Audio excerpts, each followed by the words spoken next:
মাননীয় চেয়ারম্যান মহোদয়, আপনার কথার সাথে আমি ক্রিয়েট করতে চাচ্ছি, আপনাদের গৃহীত পদক্ষেপগুলোর সাথে যদি প্রিন্সিপাল রুটগুলোতে যদি বড় গাড়িগুলো চলে, মোটর গাড়ি, মোটর বাস,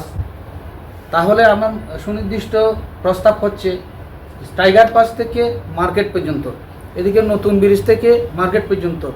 এদিকে আপনার চকবাজার আন্দরকিল্লার পর থেকে মার্কেট পর্যন্ত, এদিকে 1602 নম্বর গেট থেকে মার্কেট পর্যন্ত গাড়িগুলো যদি নগরের ভিতরে ঢুকতে না দেওয়া হয়, এটা এরকম যদি কোনো নিষেধাজ্ঞা বা ব্যবস্থা গ্রহণ করেন, আমার মনে হচ্ছে চট্টগ্রাম শহরের এই মার্কেটগুলোর আশেপাশে আপনি যে কথা বলেছেন, আমাদের সমন্বয় সভা যখন হবে, আমরা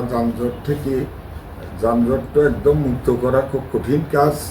কারণ আমাদের এত ঘনবসতি, এত বেশি গাড়ি, আমরা মানে মানুষের স্বস্তির জন্য যতটুকু করা, সেটা যেহেতু আমরা সবাই এখানে পলিটিক্যাল, আমাদের সাথে আমাদের হাজারো নেতা কর্মীর হৃদয়ের সম্পর্ক, চট্টগ্রামবাসীর সাথে সম্পর্ক। কাজেই ডাক্তার শাহাদাত হোসেন, আমি, ইঞ্জিনিয়ার জানা আলম সেলিম সহ সোসাইটির লোকজন, আমাদের দলীয় লোকজনের সাথে বসে আমরা যানজট থেকে কীভাবে মানুষকে একটু স্বস্তি দেওয়া যায়, আমরা সেই সিদ্ধান্ত